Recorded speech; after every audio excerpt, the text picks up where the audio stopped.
Yep. Every now and then you get a chance to chop it up with a guy down under, Matthew Whyatt. How are you, buddy? Really well, Chris. How are you? Good. Chopping up, telling Matthew a interesting story about how I was naked and had to put a gun on a guy and have the entire neighborhood see me with all my junk hanging out. That'll be for another time.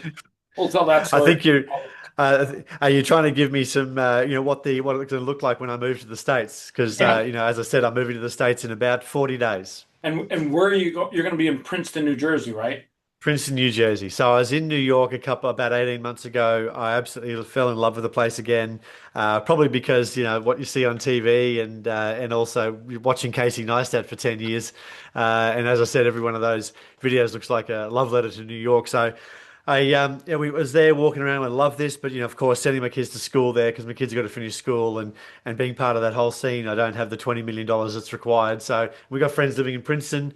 It's an amazing school area. It's a really nice area. So we're going to live in Princeton and let our Well, kids finish at school Jersey and New there. York are night and day different. Like it's yeah, Yeah, Jersey's gorgeous. yeah. And so Princeton's halfway between New York and Philly, and our attorneys and immigration people are in Philly. So we like both of those cities. So Yeah, don't come across the southern border because we got this new president in town right now, and they're not fucking around. They'll send you down to Alligator Valley first. Yeah, that's right. That's right. So it's funny, every time we tell any of our friends we're moving to the States, first of all, why? And second of all, what is Trump doing? And so, we're just going to keep moving forward. We've been All planning I this for do 18 is look on months. social media. The guy's literally a constant daily entertainment president. He's the most entertaining president you'll ever see of your lifetime. Absolutely. And you know what? The I was saying to a person the other day, I said, look, the mark of success is one that can actually go ahead and deal with the cards that they've been dealt. They can, whatever environment that you're in, whether it doesn't matter who's in power, doesn't matter what the economy's doing, if you're smart and you've got your eyes open, you can make money. It doesn't matter what the economy's doing, somebody's making money. And Yeah, if you're smart enough, you can do it. I couldn't agree with you more. And it's Yeah. interesting too because say what you want about Trump. America is back. Like we are back to running the country in like a normal country. I mean, literally in May, we had zero border crossings. And even before then, he got it down to like 200. And we were literally seeing 20, 30, 40,000 people cross the border illegally. And I'm all for like giving people immigration opportunities to do it the legal way. My grandmother raised me. She came to this country. It took her 15 years to get her citizenship, and she did a lot to get there. But when you cheat the system and you come across illegally, you're cheating all the people that are doing it legally, that are paying a lawyer, that are doing the right things. Well, we've paid $10,000 to lawyers so far. We've got to start ponying up some cash for the actual various visas we're going to. We've got to fly from. I live on the Gold Coast, which is about an hour south of Brisbane. We've got to fly from here to Sydney to go to the embassy to have an interview. We're doing it properly. So Yeah. but it's not cheap, and it requires a lot of effort.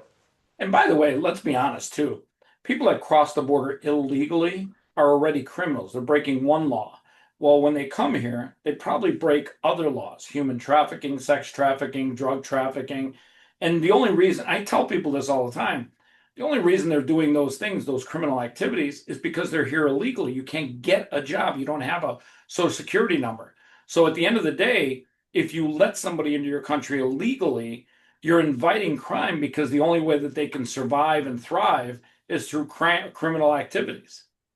Yeah, yeah, right. That makes sense. Of course, you can't go and get a job. You don't have a social security number. Even if you're, as honest as the day is long, you still have to do the work, and whether it be cash jobs and, in construction. I know that there's a lot of people in construction and services, but you're not starting a company and growing something big without the appropriate paperwork, are you? Yeah, and not only that, I mean, I feel bad for some of the people that are here that maybe are doing criminal activities, but they have a child or a wife who's now got to suffer because they're being deported. And Yeah, it's tough because that's the family environment. But if you're a man and that's what you've chosen to do, you literally you got to say to yourself, okay, I'm putting my family at risk because of this activity. mm, Yeah, absolutely. Yeah, it's a problem that's bigger than for I guess for me to solve. I'm just a marketer and a sales guy, so it's I try to keep my head down Well, I mean, it's not and that big just of a do what I'm problem to doing. solve. You look at what Trump's done in a very short amount of time. He's solved the problem. He's like literally made illegal immigration illegal again, and he's Hmm. literally he's forced people to funnel through the The proper channels.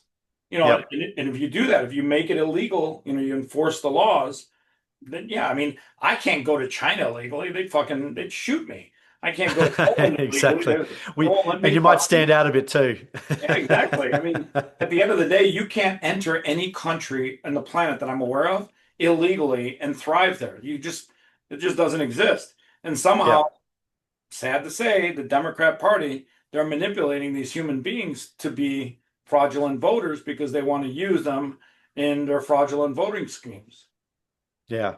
So Yeah. they're basically become pawns. And it's sad, but the days of having $500 a night hotel rooms at the Roosevelt Hotel, they are gone. They've been replaced by Alligator Alley.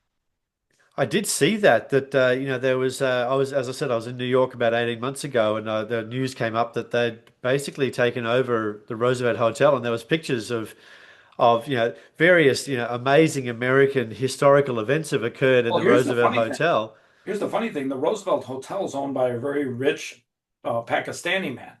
And he was getting, during the last 4 years, hundreds of millions of dollars for putting illegal aliens in his hotel at prices Oh, that he never booked a $500 room a night room there. He's charging them all fucking top dollar.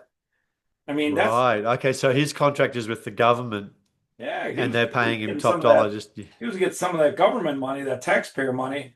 And I'm pretty sure yeah. some of it was getting flooded back to the Democrats. Got it. Got it. I always tell people if you just follow the money, it always breaks down to money laundering. Yeah, okay. Anyways, let's not talk And about that. I mean, yeah, we're that's right. lots to talk about. So, what the hell are you doing in Princeton, New Jersey? You going up there to take your kids to get a good education? Yeah, so my two boys already go to a private school here, so they're getting a pretty good education. It's just that I started my first tech business when I was 22. After about 10 years, we exited. Oh, about 15 years, we exited that, and I decided to have a to try to retire, and that didn't work. Didn't take. So we lived in Bali for a while in Indonesia, How and was that Bali? was Bali after. sounds great. Bali's great until yeah, so Bali's great. It's fun, relaxing, everything. Yeah, we had a cook, a cleaner, and a driver, $700 a month. And we were accused of overpaying people. And so we had a lovely lifestyle, but there was no resistance. And so I've had to, um, I started, as I said, I've only ever eaten what I've killed. I've worked for myself either a salesperson or owned my own business. So, but there's no resistance. And even I go to the gym most mornings. If you don't have any resistance, you don't get stronger. And of course, if in Bali there was no resistance in relation to, growing a business or achieving thing. And the group I was with were a bunch of expats who had either retired there or they were people there trying to chill out. And I'm not that type of guy. So I decided that it was after about a year, it was time to come home, put my kids back into the school here, and carry on. So it's been 10 years to the day, actually, 10 years to the month since we moved back from Bali, and it was time for another adventure. So why we moved to the States?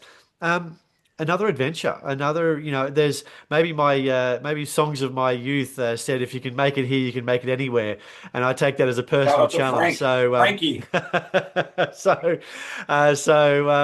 and of course, with New York, I don't have the requisite $20 million in the bank. So Jersey, nice spot. Princeton, one of the best schools going. Being a public school, so this will be the first time my boys have ever gone to a co-ed school. So that'll be interesting. And of course, and both of them, I'm the sort of person that if you tell me your dreams, tell me your desires, tell me something you want to do, then I'm going to see if I can help you achieve that. And my kids have said one of them wants to be the doctor, the traveling doctor with the Bulls, the Chicago Bulls, or a Bulls family. of course, growing up in the night, I was finished school in '92, Well, so I of mean, course, you're probably an you know, old Bulls family or like a fan of the Jordan era, but the last 10, 15 years have been god awful horrific. I grew it's up in been hard Chicago. watching the draft this year, and my son is a real Well, I he's got to tell really you, I into it mean, because the ownership is run like by a circus clown, and the GM is a bag of fucking raisins. He's an idiot. I mean, the whole organization they've literally gone from one bad GM in Gar Pax, and then this other AK from Denver. He's fucking retarded. I mean, they're just terrible. It's so bad that the Chicago fans are literally no longer even interested in going to the games. The games have like no joke, 9,000 people in attendance.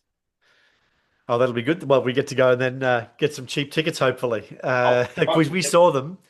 We went to when we were in New York in America last time. We went to Philly and saw the Bulls play the 76ers, and that was a good pretty game. sure We the were actually Sixers won that one. no, they actually lost by about 2 points in the last minute. It was a spectacular game, really, really great. The Philly fans were very, very quiet. So at the end, but we were almost on the floor, not on the floor, but we had where the players sit, and then you got the first row of seats behind the barrier. That was us. We could, I could have, probably reached out and touched one of them. So that was pretty cool. So we got to enjoy that. So yeah, so the reason we're moving to America is to try my hand at a big in the big time in the big game, being in the East Coast there for a bit of adventure. And my two boys, one of them wants, as I said, being the doctor for the Bulls, the other one wants to work for NASA or SpaceX, and so SpaceX is the you place know to be. I mean, I think what Elon's that's it. doing with SpaceX is pretty impressive. Oh, it's amazing. Like it's just, and there's nobody's doing more. And if you believe what he says, and there's no reason for me not to, he's doing it because he's as he says, trying to, there's his projects are about saving humanity. What is, Yeah, I think he also Mars and all that sort of realizes that stuff. you can't keep staying on planet Earth because we're watching the planet destroy itself. Yeah, although there's a lot more.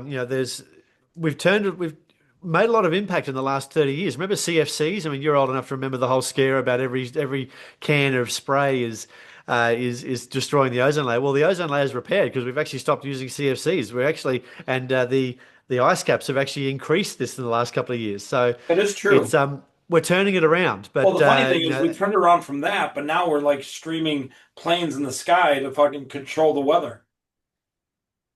yeah, well, I don't know anything about that. But Well, the but CIA it's doesn't want us to know anything about it, but yeah, that news got ripped out of the government recently, and yeah, we're starting to figure out. Plus, it's actually interesting.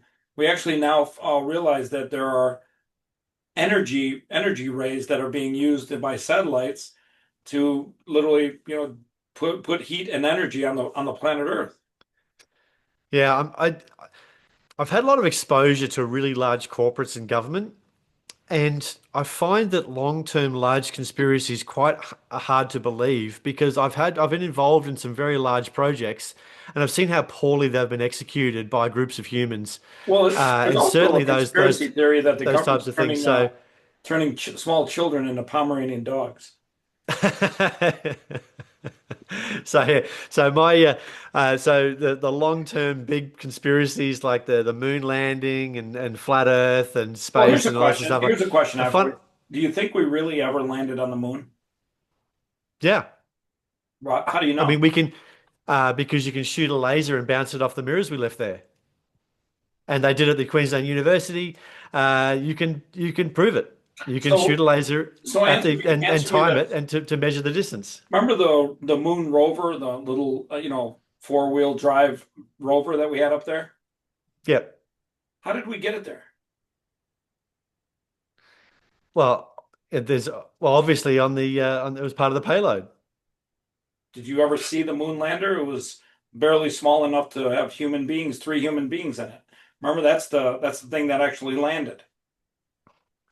I just can't imagine that they would, if they were faking it. I just can't imagine the oversight of the 10,000 people you'd have to bribe to keep quiet. 10,000 at NASA, and let alone every pilot, every scientist, every astronomer to and every Well, military person. I always tell people, if we really landed on the moon, just ask somebody, ask anybody, how did we get that rover, that big ass SUV up there? So if we were to fake it, and let's say we did, but wouldn't that be just an outrageous oversight to not have the capacity to put the rover there? Wouldn't you just, if you're faking it, why wouldn't you just I mean, we're make talking about the it, government fake here. it? The government's not exactly the sharpest tool in the shed. Yeah.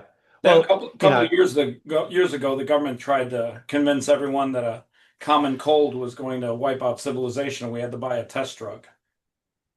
yeah. Well, they were certainly, you know, once again, I think that I think people get excited, and if there's a financial incentive to do something, which of course the pharmaceutical companies have the only incentive is shareholder value. If they can create enough excitement, whether it's good or bad, they will exploit that, of course. Yeah. I mean, But there's it's called money laundering. I mean, if they can launder trillions of dollars through the drug companies and turn it into political donations, everyone wins. And as long as they cut the media in on some of that money laundering, the media is going to be complicit because the media is full of people that have no value. Shout out to mm. CNN. I actually read Ted Turner's book, and that's a fascinating book. Ted Turner's the person who started CNN. Yeah. Just the ability to take Turner's still to how alive. he must be, if he is, he's be very, very old and infirm. He Well, was old I long. know he like was into like he had like a ranch, like a buffalo ranch where he had buffalo meat. He And saved the buffalo. Like he bought all yeah, this land in the middle of America and saved the buffalo yeah. because and then actually, and how he saved it is by farming it. And this is the thing that sometimes people don't understand is you can save species by actually exploiting it by creating a market for it. Yep. So And he started he was the one he's one of the biggest landowners in America because and he saved the buffalo. So how he's able to take two or three billboards in the side of the road that his father gave him. wow, yes, Ted Turner is alive. He's There you 86 go. years old, currently recovering from mild case of pneumonia, was There you go. hospitalized. And yeah, he's Yeah, still it's a cooking. great Way to book. go, Ted. Shout out to Ted. That's it. So and just very similar to Elon, right? So in relation to work ethic, he built an apartment. He was one of the very early guys to build an apartment in his office so he could actually work until he fell asleep and then get back up and work again. So those are the sort of stories that I like to just understand the mentality of these humans and how they actually operate. And it just there's absolutely no free rides in the world, and it just takes an incredible amount of effort to push the move, to move forward. And so I've never believed in any type of, I guess, entitlement, because I've early days we were discussing with a person who's older and wiser and richer than me at the time, and he said, look, if you just take the position that you have ownership, accountability, and responsibility for everything in your life, what would you do about it? And that's why, relying on the government to do anything or others or handouts or anything like that is a weak-minded fiction. Yeah, it's funny because I think anyone that relies on the government for anything is going to be always disappointed. Well, and just it's handing over of your self-worth, if long term, right? I mean, the Australian government are doing obviously there's always bad things you can say about anything, but I had a thing in my eye a couple of weeks ago. Went down to the hospital because I went to the chemist at the pharmacy, and they said, "Oh, look, that looks like it's becoming a severe allergic reaction." Drove into the emergency room. Within 10 minutes, I was seen. Um, was given some antihistamines. The doctor said, "Oh, we'll stay out there for another hour. I'll come and see you." On the hour, he came out, said, "Yep, you're cool, good to go." So, do I have to do anything? No. So, no real paperwork other than giving my name and details. No costs, all dealt with. Drugs issued. Thanks very much. Here's a piece of paper. See you later. And that is a result of we got high taxes, but when you need the services, that's pretty amazing to have. Yeah, And no, so, I'm not here to bag out certainly the Australian government or any government really. I take advantage and I enjoy the services they provide. I couldn't So, but agree more. yeah, but the challenge is, of course, then you see, I just also saw that there was a public servant being interviewed by a senator here in Australia, and they asked about his wages and his remuneration package. And this is an unknown, it may be head of department, but his remuneration package is $932,000 a year. Gotta love public servants. Well, I that's an think I amazing think they amount of money to forget get paid. they forget the whole public servant part. Yeah, yeah, that's right. You're a public servant, but you forget to serve the public. That is true. That is sad but true. Yeah. But I don't really mind somebody getting paid what they're worth. I just want to make sure that there's some value exchange because as I said, I've only ever eaten what I've killed. I've never really worked for anybody else. I only ever worked for myself. Um, and it's hard for me to understand how somebody can, just happily, yeah, maybe he's adding value. Like maybe let me try to be fair. Maybe he's adding value. But yeah, so hey, Chris, you were talking the other day about your AI and how you're using it to grow your business. Do you want to talk about that? Yeah, I mean, one thing, I got a book coming out called AI or Die. And about a year Yep. ago, I went down the rabbit hole and I started peeling away the layers of what AI is doing. And what it did a year ago and what it's doing today is insane. Like it's crazy how fast it's grown. And It's now it's wild, isn't actually it? teaching itself. And Yeah. I literally tell people this, you have to, in the next 6 to 12 months minimum, have to find ways to get AI to work for you, or you are absolutely fucked. Now, people say all the time, oh, well, I go to ChatGPT and I type in this and I get a video.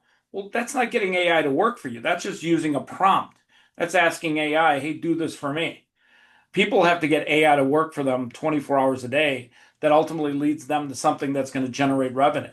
And if you don't Yeah. get AI to work for you, and I don't care if it's buying a self-driving robo taxi car, which is going to happen here pretty soon. It's actually happening in Austin, Texas right Yeah, now. didn't they do a trial just like last week with the robo Yeah, taxis? they did a trial Yeah. for like they did 10 cars, and then all of a sudden they realized we need 500 more cars. A buddy of mine in Austin took two of them, took two drives with it. He's like, it's the greatest thing he ever saw. A ride that normally costs $30 on Uber was $4.50 in a robo taxi. So, Yeah, it's so funny that Elon made it 420. did he make it 420? Well, 420, that was the joke, right? 420 is Or were they all 420? Maybe it was yeah, I think so. I 420. think that was the joke he made. So every ride's going to be 420. Well, okay, that then okay, so it wasn't 450, it was 420. And it's Yeah. actually, I mean, it's interesting, but if you think about it, you really think about it, it's unbelievable how robo-taxis have literally now become part of it. Austin and here in Vegas, we're getting four or 500 of them in a month. I tell people that when I drive with Uber, I say, hey, listen, the 7 million Uber drivers out there that are driving, you've got about 6 months to figure out what you're going to do because your job's no longer going to be available. Yeah, the rate of And disruption is wild. I remember when Uber first came out and thinking and of course, half of France went into lockdown, and all the black cabs in the UK and all the medallion holders in New York, they're really up in arms, and that's only 10 years ago, or 15 years ago. It's not long, and then now we're going to blow that whole industry up again. It's fascinating. yeah, no, like I said, it's crazy. And I Mm. tell people this, you have to get AI to work for you. You have to figure it out. And if you don't, you're absolutely going to be left behind by those who do, or you're in some way or another going to be fucked. And And so, how are you getting AI to work for you? so the two industries that I think are blowing up in the next 3 years, this was something I decided about a year ago that I was going to literally focus on just these two things, was AI and podcasting. And Uh-huh. since we started, our podcast database grew from 3.9 million verified emails to 4.2 million. And we're seeing that continually grow night after night. In fact, there's one study that says in the next 5 years there's going to be 40 million podcasts out there. Whether it's right or wrong, it's definitely happening. And we saw last year during the election how podcasts were the big swinger. It literally did. It did. Yeah, people are really over the soundbite 7 minute interview, And there are the people are, I think people are realizing that curated conversations are no longer that interesting, where you actually get somebody on a video call or a podcast for or what Joe Rogan does is 3 hours, which I just don't know. I don't know how somebody has the stamina to do that. But an Oh, hour or two. it's definitely all that those good vitamins. Joe Rogan's Yeah, a that's billionaire right. with a company called On It. I don't know if you're On familiar it. with Yeah, it. Yeah, so yeah. I used to have Alpha Brain, and and so that I did find that was good. I'm now on the. Have you started using the methylene blue? it's funny. Uh, Like everyone talks to me about methylene blue. Haven't tried it yet. A friend of mine's doing it now. Isn't that a man-made product? That's not an organic product, is it? it's a dye. Yeah, it's a It man-made is. food dye, right? Oh yeah, yeah, yeah. Yeah, There's. and I I'm don't think thinking there's to anything myself, I'm natural in like, it. I get it's a craze right now, but I'm not so sure about whole like putting a food dye in my diet. Like I'm not getting it yet. Yeah. Well, I use it as a if I'm feeling a bit flat and I've got some meetings in the afternoon, I need that kick and I don't want to take sugar. And what is it? That's Is it just a liquid? You just like give yourself a squirt? what I do because it's bitter and it's really like in its purest form, it's super blue. Like it is, it's as blue as this. And if you put it in your mouth on your tongue, your mouth is blue and your teeth are blue. And so I mix it in with some iced tea, a little bit of iced tea, and then drink it through a metal straw. And then wash it out. I got a new kitchen just installed with white marble bench tops. I was one drop accidentally on the bench top, and I was and my wife was less than impressed. Let's just say we were there with the scrubber trying to get it off for ages. So yeah, it really Okay, so let me get this soaks in. straight. It does that to your countertop. What the fuck do you think it's doing to your insides? Like, I bet you Oh, they cut you open right now. Everything's bright blue. I'm right. like, Well, when you pee, yeah, if you'll pee blue. oh my God, that cannot be good. That's not a good sign. That's You it. know, That's it's it. kind of funny. Sometimes I literally say to myself, you know, it's my body has this like, okay, I'm a huge conspiracy theorist. Just let it be known. Just so I've we're picked that up. clear, I've detected that a little I'm bit. Yeah. 100% right on all my conspiracies. They just take a little time to. But I have this like thing that goes off in my brain, and like when COVID started happening, and they were like pushing the vaccine, and they were pushing it so hard, and they're giving away French fries if you got the jab, and blah blah blah. And I've seen so many movies. I thought to myself, I'm pretty sure this is how they inject us with some sort of like tracking device or some bullshit. So I was like the guy, like I had to, I'd go into the casinos and they'd be like, "Oh, sir, you'd have to wear a mask," and I'd explain to them, the mask actually doesn't work. And they're like, "Well, yeah, but you just have to wear it." And then they'd be behind some plastic shield. I'm like, the COVID virus is 0.003 microns. Even that plastic shield, the COVID virus can go over it, under it. It'll be airborne. So if it was airborne, that glass shield's not going to protect you. No mask is going to. And I'd be there explaining that to him, and some guy come, yeah, we have to do it. The government said. I'm like, you don't have to listen to the government. They lie to you all the time. Like, they're like, "Who are you?" I'm like, "Get out of here!" And I'm like, I stopped going to the casinos after a while because I was like, "Fuck, I got to keep explaining this to the people." And it was so weird because I kept thinking to myself, am I going to be the last guy that survives? Am I going to be that guy that like in Will Smith's movie I Am Legend? I'm like, am I the guy with the German Shepherd? What the fuck? But yeah, when I hear like, yeah, I dropped this fucking methylene blue on the counter and it fucking never came off, I'm like, well, that can't be good. That's not a good. So I got friends that like have been telling me about it, and I'm like, yeah, listen, if it comes out of the ground, I'm okay with it. If it's made in a laboratory, I gotta question it a few times before I dab that fucker in my body. Yeah. Oh well, I use it and it works in short term. So By the way, I'm going if to you're dragging, coffee works just great. I mean, I'm a big fan of coffee.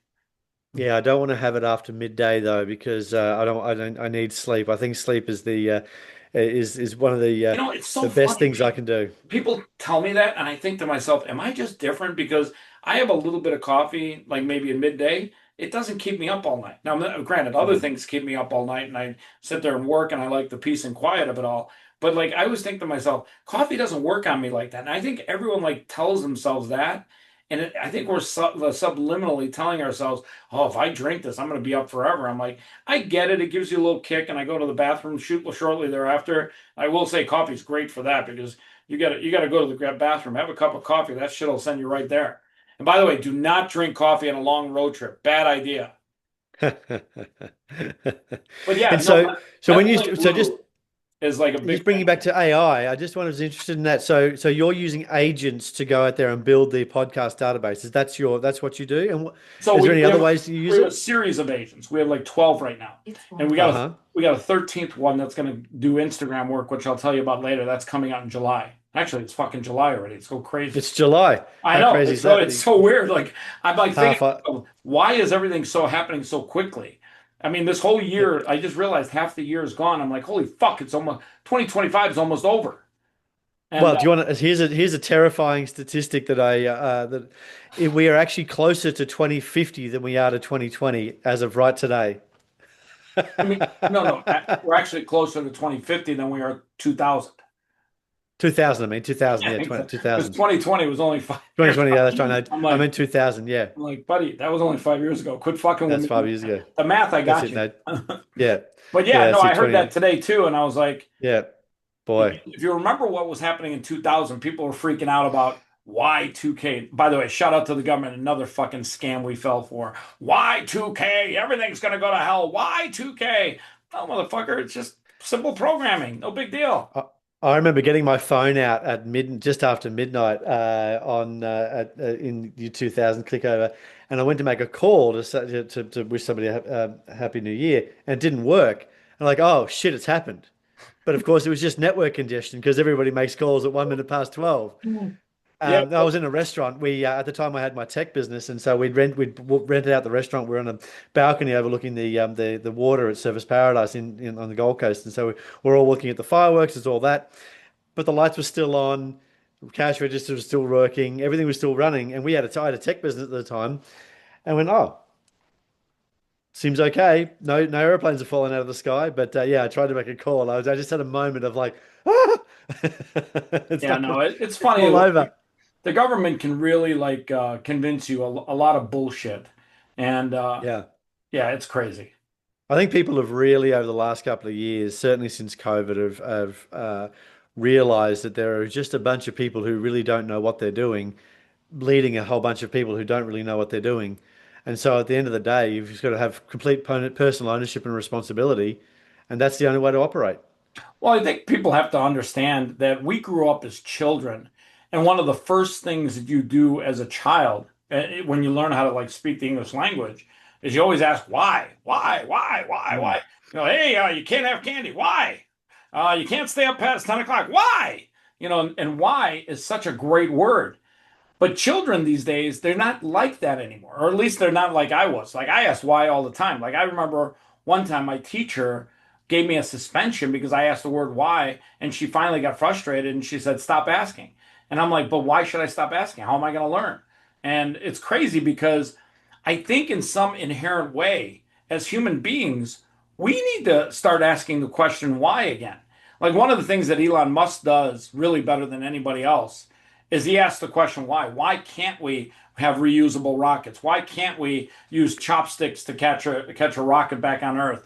You know, all this stuff that's going on, it's all because somebody asked the question why.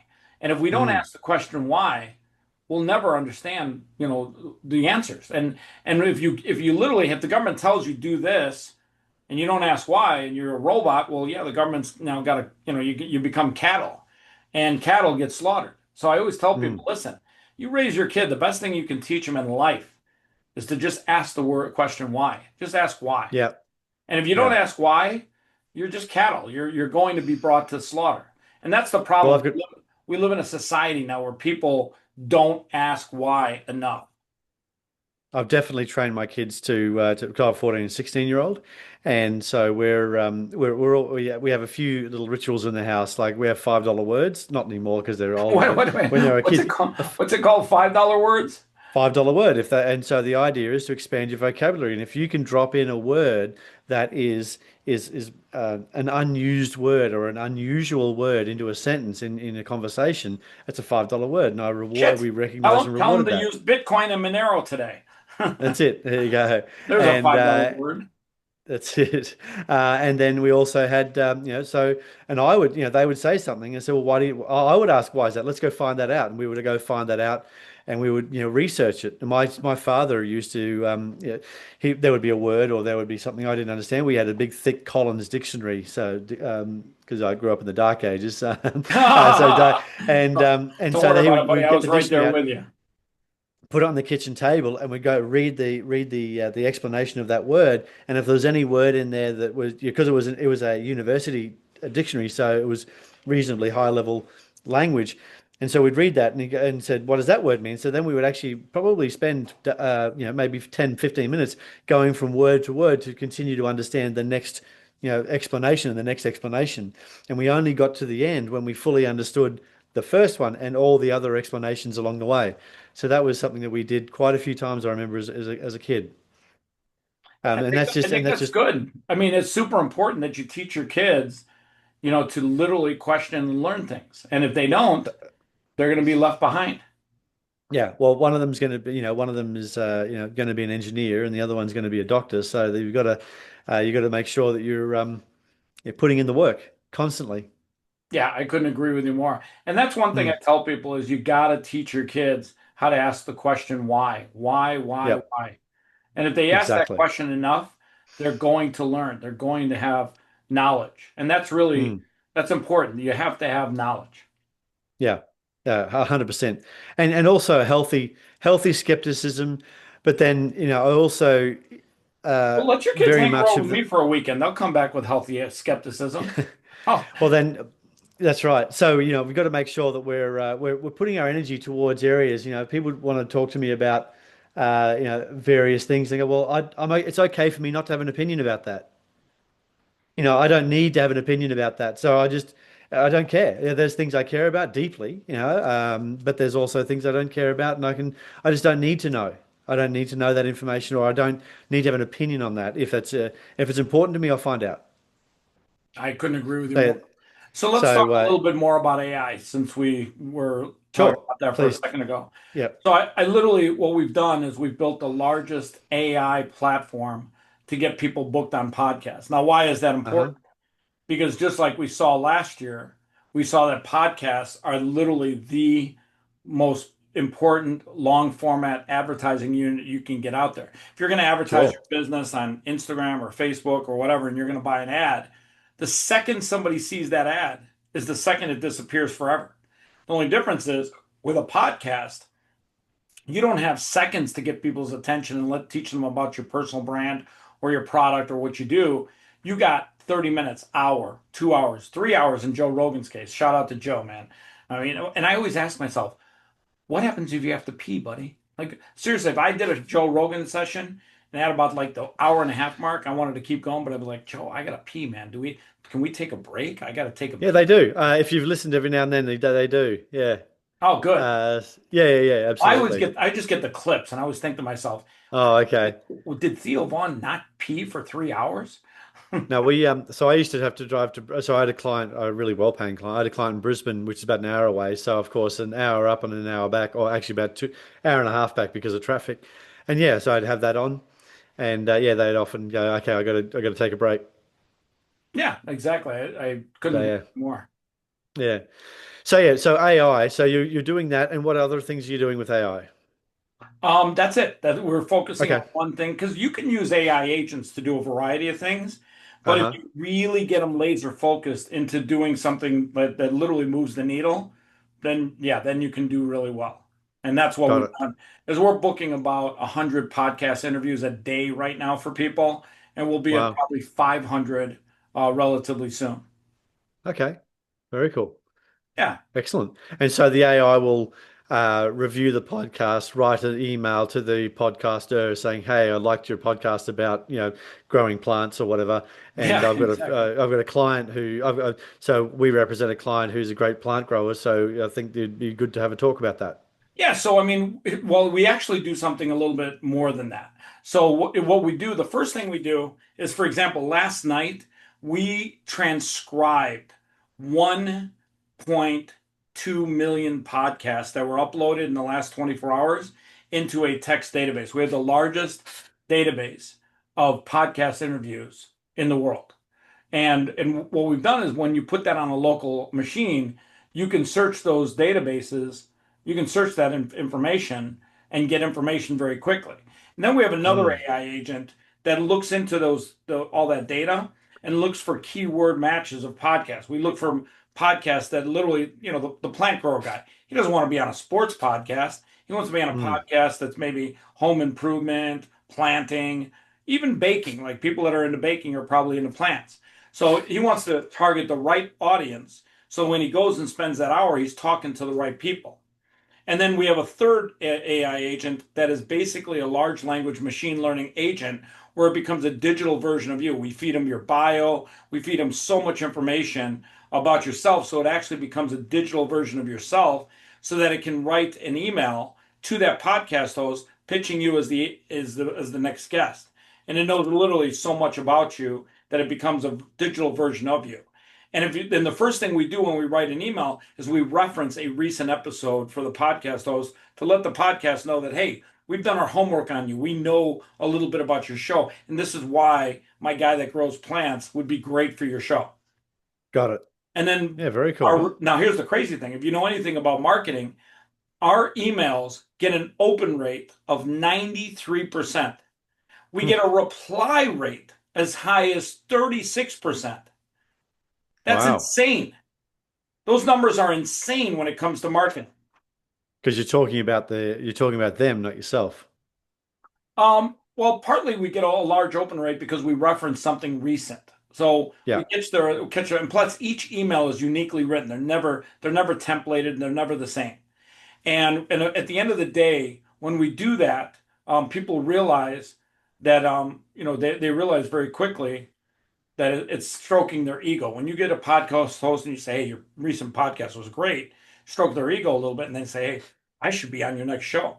Let me tell you Hmm. why." Bada boom, bada bing, bada boom. And then when they do that, we get massive open rates, but we get their attention, and we're talking to the right person. If you want to get booked on a podcast, you want to talk to the podcast host. So that's the key in life. You gotta talk to the right people to get the right deal done. Got it. And so you sell that as a subscription or as a pay per success? How do you So charge for that? So what we've learned is people need what's called a managed service. So it's a monthly subscription. I always tell people it's like you're hiring a AI genius to be part of your Hmm. team, and Uh-huh. it costs $2,595 a month. But instead of getting one human being, you're getting 40,000 man hours of work every 24 hours. That one human being is literally doing more work than 5,000 employees could do. Got it. Wow. Very cool. Yeah, and if Yeah, you very refer cool. us to anybody, we give you a 15% agency fee on all the revenue. It is a great way to help people get AI to work for them because now they've got AI doing all the heavy lifting so that all they can do is jump on a podcast and do an interview. Give you an example. I've done 7 interviews today. I average about Wow. 5 to 7 a day. Um, just to give you another idea, I have a client last month did 37 podcast interviews. He literally told me, he's like, I can't fucking believe how popular I am. And I kept thinking to myself, here's a guy, he's a 70-year-old guy who invented a red light therapy bed, which is basically like a suntan bed, but for red light therapy. And he's like, I can't believe how popular you are. And I Hmm. told him, I said, Carl, you're not that popular. We're making you that popular. Yeah. The AI is pitching the fuck We're out. good at marketing. Yeah, that's Yeah, right. exactly. I said, be honest with you, Carl. You talk about fucking laying in a bed with red lights on. That shit's fucking boring, buddy. We're making it Yeah. exciting.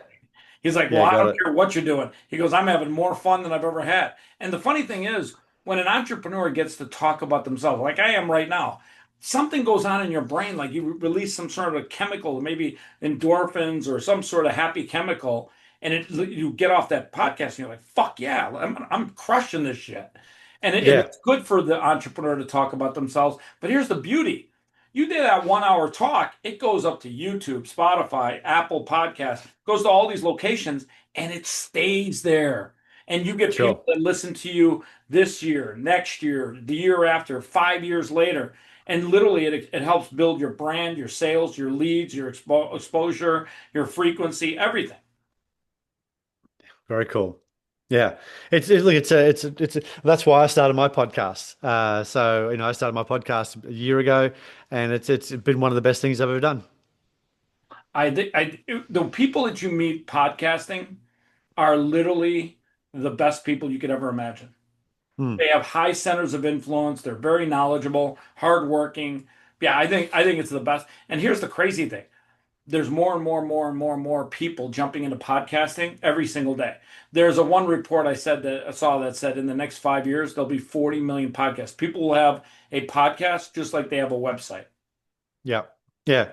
And because when it comes to marketing, because my I have a marketing agency for B2B SaaS and technology businesses, but for my businesses, these guys are sitting in what Google call the messy middle. So they become aware of your brand and then they drift around the internet for many, many months and they come across your brand and they go away and they come across your brand. And so, and that trust that you build by having constant and ongoing exposure, but not through just a pure sales message or a marketing message. That's the bit that actually drives real revenue and growth in businesses, is because people get comfortable with who you are and they build that trust.